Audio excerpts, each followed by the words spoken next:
19তম নিবন্ধন রাষ্ট্রবিজ্ঞান কলেজ পর্যায়ের কিছু বাছাই প্রশ্ন। সংবিধান কাকে বলে?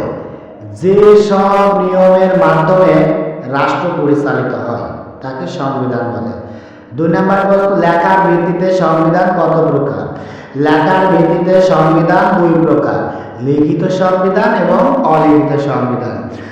3 নম্বর প্রশ্ন, সংশোধনের ভিত্তিতে সংবিধান কত প্রকার? সংশোধনের ভিত্তিতে সংবিধান 2 প্রকার, সুপরিবর্তনীয় সংবিধান এবং দুষ্পরিবর্তনীয় সংবিধান। দেশ বিভাগের কত বছর পর সংবিধান প্রণয়ন হয়? দেশ বিভাগে 10 বছর পর সংবিধান প্রণয়ন করা হয়, যা 1956 সালে। তারপর 5 নাম্বার, অ্যারিস্টটলের মতে সংবিধান কি? অ্যারিস্টটলের মতে সংবিধান কি? সংবিধান এমন একটি জীবন পদ্ধতি যা রাষ্ট্র স্বয়ং বেছে নিয়েছে। 6 নাম্বার প্রশ্ন, বাংলাদেশের সংবিধানের খসড়া প্রণয়ন করা হয় কত সালে? 1952 সালে। সংবিধান প্রণয়ন কমিটির সদস্য কতজন? সংবিধান প্রণয়ন কমিটির সদস্য 34 জন। 8 নম্বর প্রশ্ন, সংবিধান কমিটির সভাপতি কে ছিলেন? সংবিধান কমিটির সভাপতি ছিলেন ডক্টর কামাল হোসেন। 6 নম্বর প্রশ্ন হবে 1972 সালে, আমার মিস্টেক হয়ে গেছে, এটা ঠিক করে দিচ্ছি।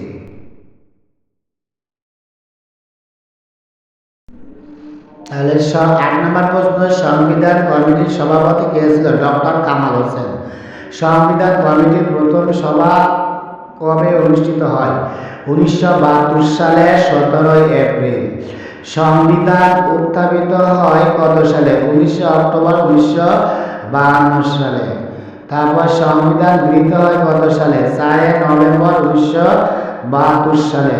সংবিধান গৃহীত হয় 4 নভেম্বর 1972 সালে।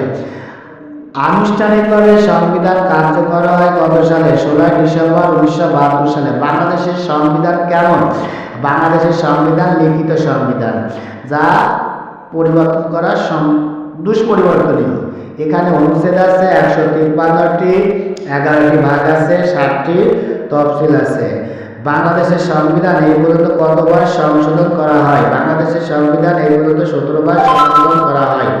বাংলাদেশের সংবিধান প্রথমবার সংশোধন করা হয় কত সালে? বাংলাদেশের সংবিধান প্রথমবার সংশোধন করা হয় 1973 সালের জুলাই মাসে। যুদ্ধ অপরাধীদের বিচার কার্য সম্পাদন করার জন্য প্রথম সংশোধন করা হয়।